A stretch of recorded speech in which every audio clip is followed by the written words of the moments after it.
The playoff schedule is set, and the Seahawks and the Broncos have the number one seed and the bye. Now, yesterday we talked about everything you need to know about the NFC, and today we're going to talk about everything you need to know about the AFC heading into the playoffs. And remember to hit like if you enjoyed this video and subscribe to stay up to date, not just all season long, but all year long. Now, we're going to go ahead and we're going to start with the worst division in football, and that was by far the AFC North. Now, the Steelers will advance to the playoffs after beating the Ravens. The Steelers will play the last playoff game of Wild Card Weekend on Monday night, and they're taking on the Texans. And I think Aaron Rodgers is going to will them to the win.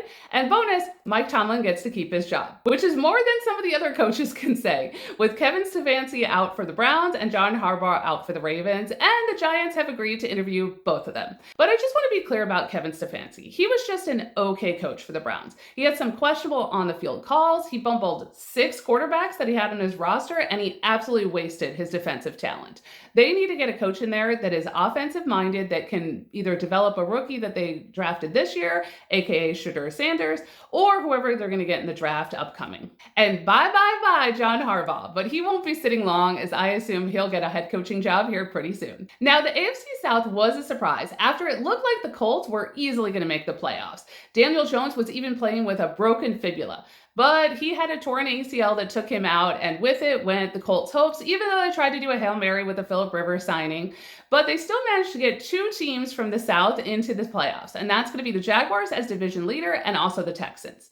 Now, the Jaguars will be playing the Bills at home, and I really think the Jags are going to get this win. I definitely think it's going to be a close game. But I really thought that the Bills were going to make it to the Super Bowl this year. The Ravens were out, the Bengals were out, the Chiefs were out. But they just don't seem to be rolling as well as the Jaguars right now, and I think the Jags get out of this first round. And as for the rest of the AFC South, which is the Titans, they didn't win any more games with Cam Ward than they won last year. Now, they will have the number 4 pick in the upcoming draft, and they really need to draft well, and maybe, just maybe, they can get 4 wins in 2026. Now to the East, where the Patriots and the Bills will be advancing to the playoffs with the Patriots as the division leader, and they're going to be taking on the Chargers on Sunday night, and I am definitely rooting for a Chargers win. Now, the Dolphins seem to be moving on from Tua, and Tua kind of seems like he's moving on from the Dolphins as well. And the Jets are apparently keeping Aaron Glenn as head coach, and they'll have the number 2 pick in the draft, and I definitely think they're getting a quarterback. And in the West, 2 teams will advance, but none of them are named the Chiefs. It's going to be the Broncos and the Chargers. And the Raiders fired their head coach, and they really need to find a coach in this upcoming cycle that they actually like, because they are paying $50 million to fired head coaches, going all the way back to John Gruden, who gets $10 million. Imagine how great it would be if you got $10 million to sit at home and do nothing.